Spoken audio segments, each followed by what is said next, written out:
प्यारे स्टूडेंट, कैसे हैं आप लोग। उम्मीद करता हूँ अच्छे होंगे, स्वस्थ होंगे, मस्त होंगे।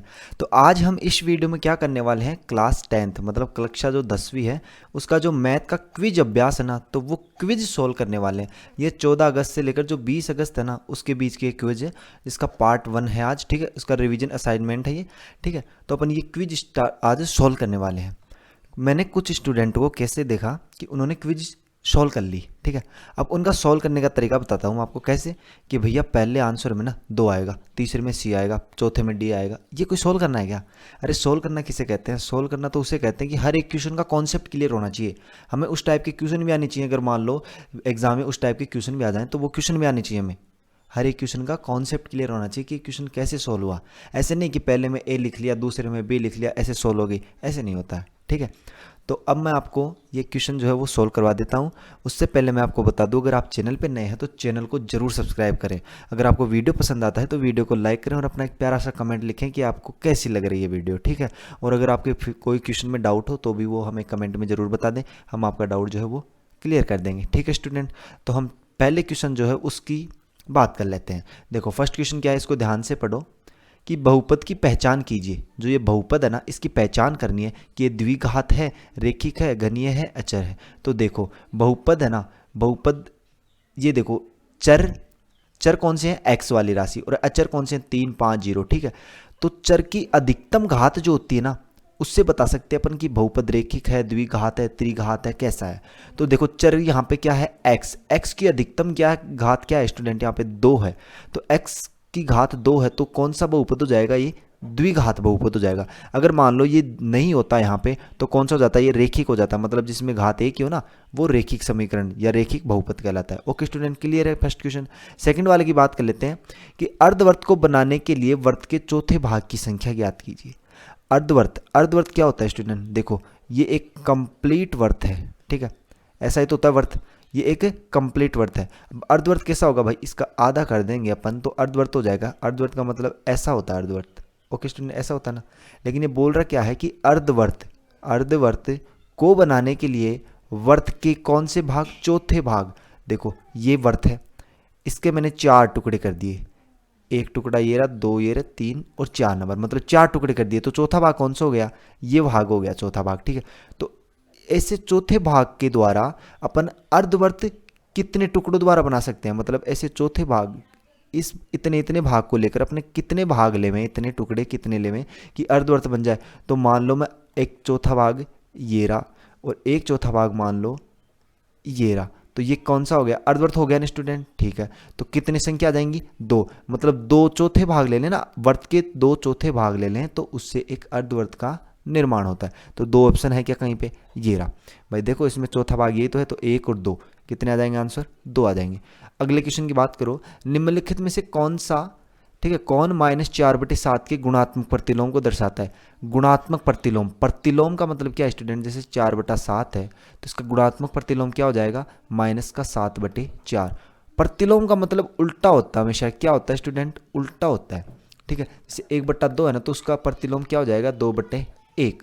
तो इसका जो फाइनल आंसर कितना आएगा, -7/4। भाई 4/7 था तो उसका -7/4। ऑप्शन है क्या कहीं पे, -7/4, 3 वाला ऑप्शन। तो ये अपना आंसर जो है वो करेक्ट है। समझ में आ रहा है स्टूडेंट। ठीक है, अगले वाले क्वेश्चन की बात कर लेते हैं अपन। अगला क्वेश्चन कौन सा है, देखो ध्यान से पढ़ो उसको। हाँ यही है क्या, देखो ये कोई ग्राफ दे रखा है यहाँ पे। ठीक है ना, ये कोई ग्राफ दे रखा है, राम, बाबू, अमर, अरमान, विजय, विनय। ठीक है, ये 0.5, 1, 1.5, 2, 2.5, 3, 3.5 ऐसे ये ग्राफ दे रखा है। तो देखो क्वेश्चन क्या है कि 5 कर्मचारियों का कार्य अनुभव, जो कार्य अनुभव है ना वर्षों में दे रखा है कि भाई 0.5 वर्ष मतलब 6 महीने हो गए, 1 वर्ष हो गया, 1.5 वर्ष हो गया, ऐसे हो गया। ठीक है, अनुभव वर्षों में दिया गया। अमर के पास कितने वर्षों का अनुभव है। तो जो अमर है ना, अमर, अमर देखो कहाँ पे है, राम ये रहा, बाबू ये रहा, अमर। देख लो भैया अमर का कितना अनुभव है। तो अमर कहाँ पे, यही है ना, अमर तीसरे नंबर पे। ध्यान से देखो, अमर तीसरे नंबर पे है। बिल्कुल भैया, ये तीसरा जो खंबा दिख रहा है ना आपको, ये अमर का है। किसका है, अमर का है ये। तो अमर के देखो कितने वर्षों का अनुभव है, 4 की सिद्ध में है ये अमर। भाई यहाँ तक आ रहा है, इसका जो ग्रोथ है ना ये यहाँ तक है, तो इसको कितने वर्षों का अनुभव हो गया, 4 वर्षों का। तो देखें ऑप्शन में 4 वर्ष है क्या कहीं पे, बिल्कुल पहला वाला ऑप्शन अपना करेक्ट है 4 वर्ष। इन पे तो जाना ही नहीं है भाई, पहला ये ऑप्शन मिल गया अपने को, ये आंसर अपना, ठीक है। अगले वाला क्वेश्चन की बात करो, अगला क्वेश्चन क्या है कि समांतर चतुर्भुज, क्या समांतर चतुर्भुज के समचतुर्भुज होने के लिए इसमें कौन सा विकल्प सही होना चाहिए कि समांतर चतुर्भुज। समांतर चतुर्भुज कैसा होता है, समांतर चतुर्भुज होता है स्टूडेंट कैसे, ऐसे, मतलब ये एक क्या है, सॉरी ऐसे नहीं, मतलब हाँ ये एक समांतर चतुर्भुज है, ठीक है। तो इसके समचतुर्भुज होने के लिए क्या होना चाहिए, इसकी आसन भुजाएं जो है ना वो समान होनी चाहिए। आसन भुजाएं मतलब ये आमने सामने की भुजा है ना, अगर ये समान होंगी ना तो वो कौन सा हो जाएगा, समचतुर्भुज हो जाएगा। समचतुर्भुज, समान, सम का मतलब समान, चतुर्भुज मतलब 4 भुजाएं, तो जिसकी 4 भुजाएं समान हो वो कौन सा होता है, समचतुर्भुज होता है, ठीक है। जैसे ये एक समचतुर्भुज है, ओके स्टूडेंट। आयत को भी अपन समचतुर्भुज कहते हैं, तो करेक्ट ऑप्शन पहला, ठीक है। अगले वाले क्वेश्चन की बात कर लेते हैं। अगला क्वेश्चन कौन सा है, हाँ ये देखो ध्यान से, इंपॉर्टेंट क्वेश्चन है, वैसे एग्जाम में आते हैं ऐसे क्वेश्चन, तो ध्यान से देखो क्या करना है अपने को।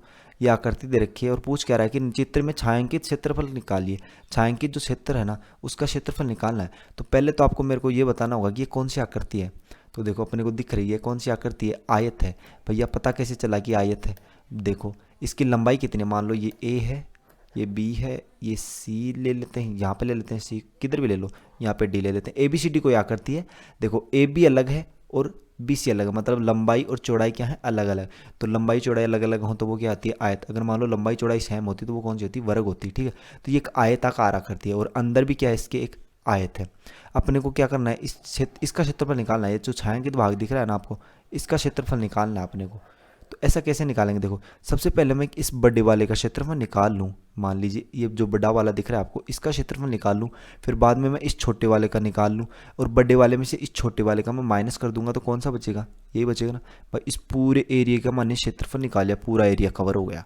फिर उस पूरे एरिया में मैंने ये इतना इतना माइनस कर दिया, इसका निकाल के माइनस कर दिया, तो यही बचेगा ना, बिल्कुल। तो इसको सोल्व कर लेते हैं, देखो कि आकृति ए बी सी डी का क्षेत्रफल निकाल लेते हैं सबसे पहले। भाई ऑप्शन करेक्ट आना चाहिए अपना। तो देखो ए बी सी डी का क्षेत्रफल क्या हो जाएगा, लंबाई गुणा चौड़ाई। लंबाई गुणा चौड़ाई क्यों लिया अपन ने, क्योंकि आयत है, तो आयत के लिए क्या होता है क्षेत्रफल, लंबाई गुणा चौड़ाई। लंबाई कितनी है इसकी, 15 सेंटीमीटर, चौड़ाई 8 सेंटीमीटर। तो रख दो यहाँ पे आंसर, 15 गुणा 8, तो कितना हो जाएंगे 0, 15 अंटे 120, 120 होता ना भाई, 8 एकम 8, 8 4 12, ठीक है, 15 अंटे 120। तो 120 क्या है सेंटीमीटर, तो वर्ग सेंटीमीटर हो जाएगा। वर्ग सेंटीमीटर बोल दो या फिर सेंटीमीटर स्क्वायर बोल दो, ठीक है, एक ही बात है। अब देखो ये बड़े वाली आकृति होगी, अब छोटी वाली देखो, इसकी 12 सेंटीमीटर और 5 सेंटीमीटर चौड़ाई। भाई 12 सेंटीमीटर तो लंबाई है और 5 सेंटीमीटर चौड़ाई, तो कितना हो जाएगा इसका, 60 वर्ग सेमी। अब मान लो मैं बड़े वाले में से छोटे वाली को माइनस कर देता हूँ, तो कौन सी बचेगी, ये छायांकित तो भागी तो बचेगा भाई। इस पूरे वाले में से ये माइनस कर दें तो 120 में से 60 जाएंगे तो कितना बचेगा, 60 वर्ग सेमी। भाई 60 ही बचेगा ना, तो 60 वर्ग सेमी ये अपना क्या है, फाइनल आंसर। भाई छायांकित भाग का क्षेत्रफल आ गया है, किसका आ गया, छायांकित भाग का क्षेत्रफल आ गया। तो ऑप्शन में देख लेते हैं कौन सा है, 60 वर्ग सेमी। फर्स्ट वाला ऑप्शन ही मिल गया अपने को, फर्स्ट वाला ऑप्शन मिल गया ना करेक्ट। देखो तो ये अपना राइट आंसर है यहाँ पे। अगले वाले क्वेश्चन की बात कर लेते हैं कि इनमें से किस बहुपद का शून्यक 2 है। शून्य का मतलब क्या है कि आपको कोई बहुपद दे रखा ना, उसके बराबर में शून्य रख दो और एक्स का मान निकाल लो, वही शून्यक है।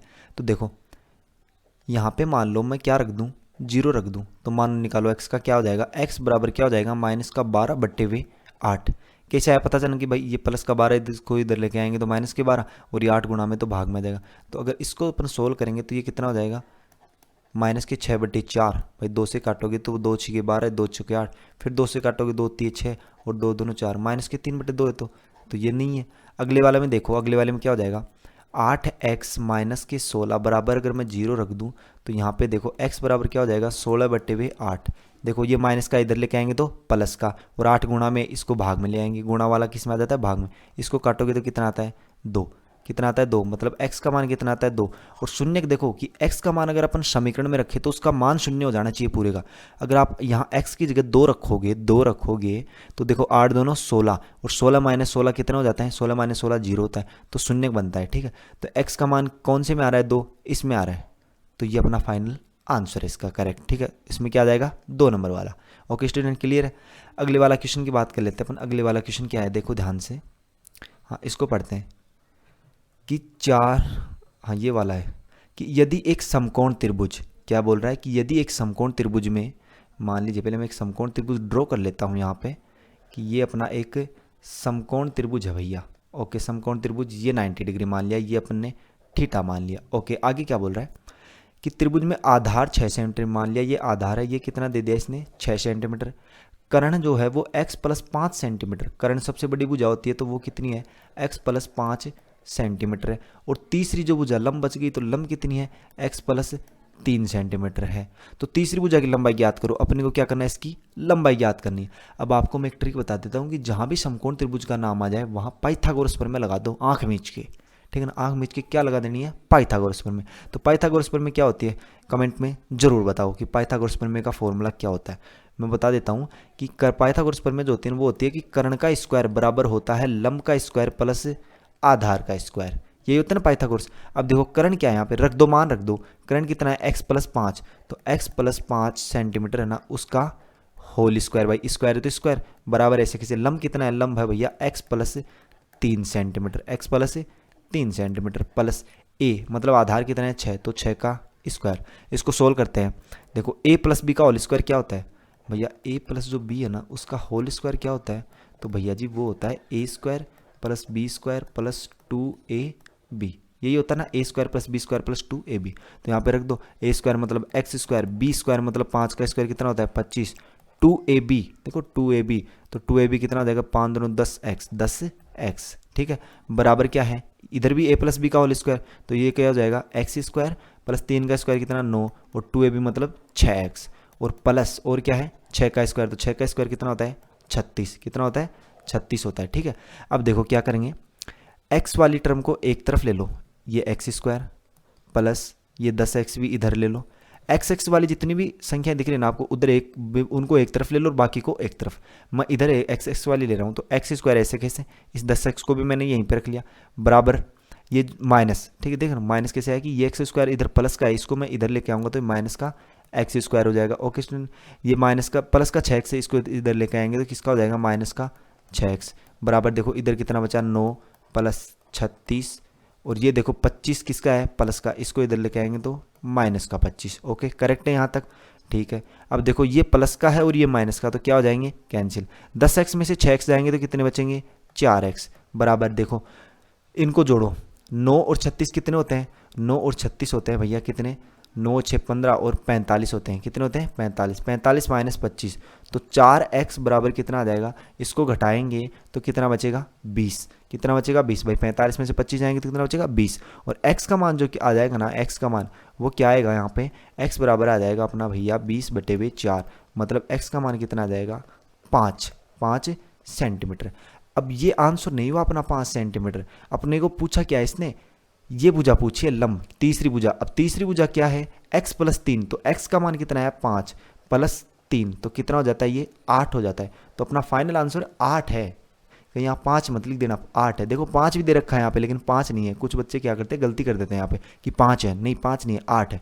तो 8 कौन सा है 3 वाला ऑप्शन, तो ये अपना राइट आंसर है। ओके स्टूडेंट क्लियर है, वीडियो को आप दोबारा देख लें अगर ये क्वेश्चन आपको समझ में नहीं आया तो, एकदम इंपॉर्टेंट क्वेश्चन है, वैसे आ सकते हैं ऐसे एग्जाम में। अगले वाले क्वेश्चन की बात कर लेते हैं अपन दो कि देखो 4√7 प्लस 2√3 माइनस 18, फिर माइनस फिर कोष्टक 3√7 प्लस 3√3 प्लस √2 प्लस 10 है, इसका मान ज्ञात करना है। तो देखो कैसे करेंगे, 4√7 इसको ऐसे कैसे करूँ प्लस 2√3 इसको भी ऐसे कैसे, माइनस के 18 ठीक है, इसको भी ऐसे कैसे, फिर क्या करेंगे अपन लोग, देखो यहाँ पे कितना हो गया माइनस के 18। अब देखो ये माइनस की संख्या है, ये क्या है माइनस का चिन्ह है, इसको अपन अंदर मल्टीप्लाई करेंगे क्योंकि ये भैया कोष्टक लग रहा है यहाँ पे, तो गुणा है यहाँ पे मतलब गुणा है, तो माइनस का चिन्ह जो है अंदर सबसे गुणा होगा। तो माइनस का चिन्ह जब इस प्लस वाली संख्या से गुणा होगा तो इसका बना देगी, इसको माइनस का हो जाएगा 3√7 मतलब माइनस के 3√7। फिर देखो ये प्लस की और ये माइनस की, माइनस प्लस क्या होता है माइनस, कितना हो जाएगा 3√3। फिर देखो प्लस माइनस कितना माइनस का √2, फिर प्लस माइनस माइनस के 10। अब इसको सोल्व कर कि 4√7 में से 3√7 जाएंगे तो कितने बचेंगे 1√7 मतलब √7 बचेगा। 2√3 में से 3√3, देखो ये 2√3 प्लस का है, ये 3√3 माइनस का है, तो कितना बचेगा माइनस का √3। भाई 3√3 में से 2√3 निकालना अपने को, तो 1√3 बच जाएगा। √2 देखो माइनस का √2 तो ऐसे कैसे आ जाएगा भाई, √2 और है ही नहीं, फिर देखो माइनस का 18 और माइनस का 10, तो कितना होता है माइनस का 28। तो ये अपना फाइनल आंसर। देखो कौन सा ऑप्शन है करेक्ट, देखो कौन सा ऑप्शन है, ये वाला। फर्स्ट वाला तो नहीं है, सेकंड वाला देखो, सेकंड वाला भी नहीं है, थर्ड वाला देखो, बिल्कुल थर्ड वाला अपना राइट आंसर है। ओके स्टूडेंट, क्लियर है यहाँ तक? ठीक है, अब अपन अगले वाले क्वेश्चन की बात कर लेते हैं। अगले वाला क्वेश्चन कौन सा है, ध्यान से देखें। हाँ देखो, अच्छा इसमें क्या ये सही विकल्प चुनिए, तो सही विकल्प कौन सा आया था अपना 3 वाला। हाँ तो इसमें कौन सा आ जाएगा यहाँ पे 3 वाला, भाई ये अपना राइट आंसर है। ओके स्टूडेंट, अगले वाले क्वेश्चन की बात करते हैं। ये क्वेश्चन अपना मोस्ट इंपॉर्टेंट है, इसको ध्यान से समझना आप लोग, ठीक है ना। कुछ स्टूडेंट क्या करते हैं, बस ऑप्शन कौन सा आ गया राइट आंसर वही लगा देते हैं, ऐसे नहीं समझे कि आया कैसे। तो इसको समझे आया कैसे, कि दी गई आकृति में BC जो समांतर है, इसका सिंबल क्या है समांतर, कि BC समांतर DE है। BC भुजा जो है ना, BC भुजा ये वाली BC, ये समांतर किसके, DE के। भैया समांतर है वो दिख रही है, ठीक है ओके। कौन EFF, कौन EFF, ये गलत है, यहाँ पे H होना चाहिए, यहाँ पे क्या होना चाहिए H होना चाहिए भाई। EHF यही तो पूछ रहा है कि EHF ये होगा यहाँ पे मिसप्रिंट है थोड़ी, यहाँ पे कौन EHF होना चाहिए, क्या होना चाहिए EHF। भाई FF तो 2 बार थोड़ी आना चाहिए, ठीक है। तो अपने को ये वाला कौन निकालना है, ये वाला कौन। देखो कैसे निकालेंगे, सबसे पहले देखो यहाँ पे एक जेड की आकृति दिख रही है क्या आपको, जेड की आकृति, बिल्कुल भैया जेड की आकृति। और जेड की आकृति में क्या होता है हमेशा, ये वाला कोण जो है ना वो इस वाले कोण के इक्वल होता है, ये दोनों कोण क्या होते हैं बराबर।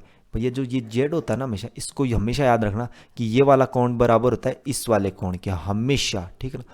तो ये वाला कोण बराबर है इसके, तो ये कितना हो जाएगा 135, कितना हो जाएगा स्टूडेंट 135। अब देखो अब क्या करेंगे यहाँ पर कि ये 135 है तो ये कितना हो जाएगा भैया, ये बताओ मेरे को कि मान लीजिए हाँ ये बताओ कि मैंने कहा कि ये कोण 90 है, तो ये कोण बताओ मेरे को कितना होगा। अगर ये कोण 90 डिग्री है तो ये कोण बताओ मेरे को कितना होगा। तो आप कह दोगे भैया कि ये भी 90 होगा, क्यों होगा, क्योंकि भैया हमको पता है कि ये जो कोण होता है ना पूरा, ये कितना होता है टोटल 180 डिग्री, मतलब 180 डिग्री। जब हम 180 में से -90 कर देंगे, क्योंकि अपने को 90 दे रखा है, ये पूछ रहा है टोटल है 180 और 180 से 90 निकाल देंगे तो कितना बचेगा 90। तो ध्यान से देखो ये वाली जो लाइन दिख रही है आपको, ये वाली कौन सी, G से लेकर F तक, G से लेकर F तक। तो यहाँ पर इधर वाली साइड में देखो ये वाला H वाला तो पता है अपने को कितना है 135, और ये निकालना है तो ये क्या हो जाएगा 180 में से माइनस हो जाएगा 135 डिग्री। क्यों होगा, क्योंकि भैया ये जो टोटल कोण है ना ये 180 डिग्री है, और जबकि अपने को ये वाला दे रखा है तो ये वाला निकालना है, तो भैया टोटल 180 है और ये दे रखा है तो 180 में से ये माइनस कर देंगे तो ये आ जाएगा, ठीक है। तो यहाँ पे कितना बचेगा 5 7 में से देंगे तो 4, मतलब 45 डिग्री। तो ऑप्शन देखो कोई सा 45 डिग्री है क्या, बिल्कुल है भैया थर्ड वाला। तो इसमें आंसर कौन सा आ जाएगा अपना थर्ड वाला आंसर। ओके स्टूडेंट क्लियर, उम्मीद करता हूँ ये क्वेश्चन आपको अच्छे समझ आया होगा। अगले वाले क्वेश्चन की बात कर लेते हैं अपन। उससे पहले आपको मैं फिर से बता दूं कि चैनल को जरूर सब्सक्राइब करें, वीडियो पसंद आए तो वीडियो को लाइक करें और एक छोटा सा कमेंट कर दें। अगले प्रश्न में चलते हैं अपन। अगला प्रश्न कौन सा है, हाँ ये देखो, ये क्वेश्चन भी काफ़ी इंपॉर्टेंट है, मोस्ट इंपॉर्टेंट क्वेश्चन है ये, ठीक है। देखो कि चित्र में दिखाए गए छिन्नक का आयतन क्या है। ये जो चित्र दिखाया गया ना आपको, इसमें छिन्नक का आयतन पूछ रहा है, तो भैया कमेंट में जरूर बताओ कि छिन्नक का आयतन क्या होता है। आयतन का फॉर्मूला तो पढ़ा ही होगा ना आपने कि आयतन का फॉर्मूला क्या है, उस फॉर्मूले से निकलेगा। तो देखो फॉर्मूला क्या होता है छिन्नक का, जो आयतन का फॉर्मूला होता है ना, आयतन का सूत्र वो यह होता है, क्या होता है कि 1/3 पाई h कोष्टक r1 का स्क्वायर प्लस r2 का square plus r1 into r2। ये क्या होता है छिन्नक का आयतन का सूत्र होता है। किसका सूत्र होता है, आयतन का। तो मान रख दो सिंपली 1/3, ऐसे कैसे, पाई की जगह क्या लेंगे 22/7, h का मान कितना है h ये रही, तो ये कितना है 7 कोष्टक, ठीक है ना। फिर क्या है कोष्टक r1 का स्क्वायर, r1 कितनी है 3 ले लो या फिर 5 ले लो, कोई सी भी ले लो। 3 लेता हूँ तो 3 का स्क्वायर में कितना हो जाएगा 9 प्लस 7, फिर 5 है r2 का मतलब 5, तो 5 का square 25 plus r1 into r2, तो r1 कितनी है 3 और r2 कितनी है 5, तो r1 को r2 से गुणा करेंगे तो कितना आ जाएगा 15, तो ये 15 हो गया, ठीक है। अब देखो मान रख देते हैं 1/3 ऐसे कैसे, इंटू 22/7 ऐसे कैसे, इंटू यहाँ पे 7 भी ऐसे कैसे, यहाँ पे गुणा, ठीक है। इनको जोड़ दो आपस में, कितना हो जाएगा ये हो जाएगा भैया कितना 25 15 9 49 हो जाएगा, कितना हो जाएगा 49 हो जाएगा। अब इनको काट दो, कट देते हैं जो कि 7 से तो 7 उड़ गया भैया, इसका काम तो खलास है, ठीक है। 7 से 7 कैंसिल है। अब देखो ये कितना हो जाएगा कि 22 और 49 को जब हम गुणा करेंगे 22 इंटू 49/3, ये अपना आंसर होना चाहिए ऐसा।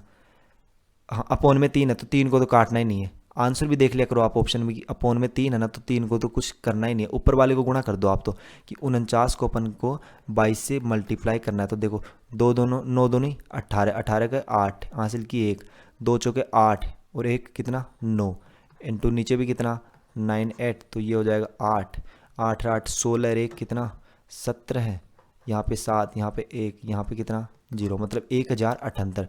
तो 1078 अपॉन 3 वर्ग सेंटीमीटर, नहीं वर्ग सेंटीमीटर क्यूब। क्यूब क्यों आया स्टूडेंट? क्योंकि आयतन हमेशा क्यूब में होता है और क्षेत्रफल हमेशा स्क्वायर में होता है, ठीक है, उसमें स्क्वायर आता है और आयतन में क्यूब आता है। तो ये ऑप्शन देख लो कौन सा है, सेकंड वाला दिख रहा है, तो ये अपना राइट आंसर है। उम्मीद करता हूँ ये क्वेश्चन आपको समझ में आया होगा, ठीक है। अगले वाले क्वेश्चन की बात कर लेते हैं अपन। अगला वाला क्वेश्चन कौन सा है, ध्यान से देखो। हाँ, ये क्वेश्चन भी काफ़ी मोस्ट इंपॉर्टेंट है कि भारतीय टीम के 11 क्रिकेट खिलाड़ियों, जो भारतीय टीम है ना उसकी 11 क्रिकेट खिलाड़ी हैं, देख लो 11 क्रिकेट खिलाड़ी हैं, इनकी आयु का माध्य, बहुलक और माध्यिका ज्ञात कीजिए। इनका आयु का जो माध्य, बहुलक और माध्यिका ज्ञात करनी है। तो देखो माध्य का सूत्र क्या होता है? माध्य का सूत्र होता है भैया राशियों का योग बटे राशियों की संख्या, राशियों का योग बटे उनकी क्या संख्या होती है। ये किसका सूत्र होता है? माध्य, माध्य या औसत एक ही बात है। तो इन सभी को जोड़ दो आप लोग, ठीक है, और किसका भाग दे दोगे? 1 2 3 4 11, हाँ 11 इधर रखा है ना, यहाँ पे देखो गिनने की जरूरत नहीं, 11। तो इनको सबको जोड़कर आपको क्या करना है? 11 का भाग दे देना है, ठीक है स्टूडेंट। फिर क्या करोगे? बहुलक, बहुलक का मतलब क्या होता है? जो अधिक बार हो, बहु का मतलब बहुत बार, ठीक है, जो सबसे ज़्यादा बार आया ना वही अपना बहुलक है। तो देखो इसमें सबसे ज़्यादा बार कौन सा दिखाई दे रहा है ना आपको, वही क्या हो जाएगा इसमें? बहुलक हो जाएगा। फिर माध्यिका पूछ रहा है, अब देखो ये संख्या कितनी है? 11। सबसे पहले इसको आप या तो आरोही क्रम में लिखो, ठीक है ना, या तो किस में लिखना है? आरोही मतलब बढ़ता हुआ क्रम, या फिर अवरोही लिखो मतलब घटता हुआ क्रम। फिर उसमें क्या करोगे आप कि संख्या देखो विषम है, तो विषम के लिए जो माध्यिका का सूत्र होता है वो क्या होता है? n+1, n+1/2। तो n का मान कितना है? 11 + 1/2 मतलब 12/2, कितना हो जाएगा? 12/2, 12/2 का मतलब 6। जो 6 नंबर पे संख्या है ना आरोही क्रम में लिखना है सबसे पहले आपको, और 6 नंबर पे जो संख्या है वही क्या इसकी माध्यिका है। तो ये क्वेश्चन आपके लिए HW, या फिर आप स्वयं करके देखें, मैंने आपको तरीका बता दिया कि कैसे करना है, ठीक है स्टूडेंट। हाँ, ये वाला देखो कि पायल तरबूज को 10.5 सेंटीमीटर त्रिज्या के गोलार्धों के आकार में काटती है। पायल जो है ना वो तरबूज को 10.5 सेंटीमीटर त्रिज्या के गोलार्धों में, गोलार्धों का मतलब अर्धगोले में, भाई गोलार्धों मतलब अर्धगोले में काटती है। त्रिज्या कितनी है? आर का मान कितना है? 10.5 सेंटीमीटर, ठीक है, काटती है। वह फॉइल पेपर को उपयोग करके प्रत्येक अर्धगोलाकार, मान लीजिए ये कोई अर्धगोला, ये कोई पूरा तरबूज था, ऐसे ही तो होता है ना तरबूज, हाँ, इसको उसने क्या किया? अर्धगोले में काट दिया, भाई 2 हिस्सों में काट दिया, तो ये कैसा बन गया? गोलाकार, मतलब अर्धगोला बन गया। कैसा बन गया? अर्धगोला बन गया। अब इस अर्धगोले को क्या करती है वो कि बाहरी सतह, इसकी जो बाहरी सतह है इसको पेपर से ढक देती है। इस सतह को क्या कर देती है वो? बाहरी सतह को ढक देती है। ओके भैया, ढक दिया। तो यदि ऐसे 6 अर्धगोलाकार तरबूजों को ढकना है तो उसे कितने फॉइल पेपर की आवश्यकता होगी? तो वो देखो कैसे, अगर मान लीजिए मैं एक फॉइल पेपर का क्षेत्रफल निकाल लूँ तो और फिर उसको 6 से मल्टीप्लाई कर दूँ, टोटल आंसर आ जाएगा अपना, बिल्कुल आ जाएगा। अब देखो एक फॉइल पेपर का क्षेत्रफल कितना होगा? वो होगा कितना? अर्धगोले का वक्र पृष्ठ के क्षेत्रफल के बराबर। भाई अर्धगोले का वक्र पृष्ठ का मतलब ये बाहरी सतह, और बाहरी सतह किसके बराबर है? इस कवर के बराबर, जो कागज अपने कवर लगाया है, भाई कवर का बाहरी तो लगाया है सतह पे, तो उसका क्षेत्रफल बराबर होगा किसके? अर्धगोले के वक्र पृष्ठ के क्षेत्रफल के बराबर। तो अगर मैं एक अर्धगोले का वक्र पृष्ठ क्षेत्रफल निकालूं और उसको 6 से मल्टीप्लाई कर दूं तो अपना फाइनल आंसर आ जाएगा। तो देखो एक अर्धगोले का क्षेत्रफल, अर्धगोले का देखो गोले का क्षेत्रफल क्या होता है? 4πr², ये होता है ना 4πr²। तो अर्धगोले का क्या हो जाएगा? 2πr²। भाई आधा कर दो इसको, तो आधा कर देंगे, ये इसका अर्धगोले का क्षेत्रफल मान रख दो 2 × 22/7। आर की जगह कितना है? 10.5 × 10.5, भाई r², इसका मतलब r × r, ठीक है। ये पॉइंट मैं यहाँ से हटाऊंगा तो नीचे 1 0, ये पॉइंट मैं यहाँ से हटाऊंगा तो 1 0, ठीक है स्टूडेंट। अब देखो इसको काट दो, 7 एकम 7 और 7 पंजे 35, 15 बार कट गया। इसको 2 से इसको काटो, कितनी बार? 2 एकम 2, 2 पंजे 10। ओके, इस 5 को इस 15 से काट दो, कितना आएगा? 3 आएगा। अब क्या करेंगे अपन लोग? इसको काट दो, 5 दूनो 10 और 5 दूनो 5 एकम 5, ठीक है, नहीं 5 दूनो 10 और 5 एकम 5, ठीक है, 21 आ गया। ओके, तो ऊपर कितना बचा अपना? 3 इंटू 22, देखो ये 22 बच रहा है, ये 3 बच रहा है, और क्या है इंटू 21 अपॉन में क्या है 2। जब इसको आप सोल्व करोगे ना, जब इसको सोल्व करोगे तो आपके पास कितना आएगा आंसर, आपके पास आंसर जो आएगा वो आएगा क्या, ये फर्स्ट वाला 4158 सेंटीमीटर स्क्वायर। आप सोल्व करके कमेंट में ज़रूर बताएं कि यही आंसर आ रहा है क्या, ठीक है। तो ये क्वेश्चन अपना कंप्लीट होता है। ओके स्टूडेंट, आगे दे रखा है कि आप दी गई प्रश्नोत्तरी का मूल्यांकन कैसे करेंगे। तो पहला ऑप्शन है बहुत आसान, आसान, मध्यम श्रेणी, कठिन। तो बताइए, कमेंट में ज़रूर बताना, आपको सभी स्टूडेंट को कमेंट में ज़रूर बताना है कि आप मूल्यांकन कैसे करोगे, कि आपको ये बहुत आसान लगी या फिर मध्यम श्रेणी की लगी या फिर कठिन श्रेणी की लगी। इस बात को आपको ज़रूर बताना है कमेंट में।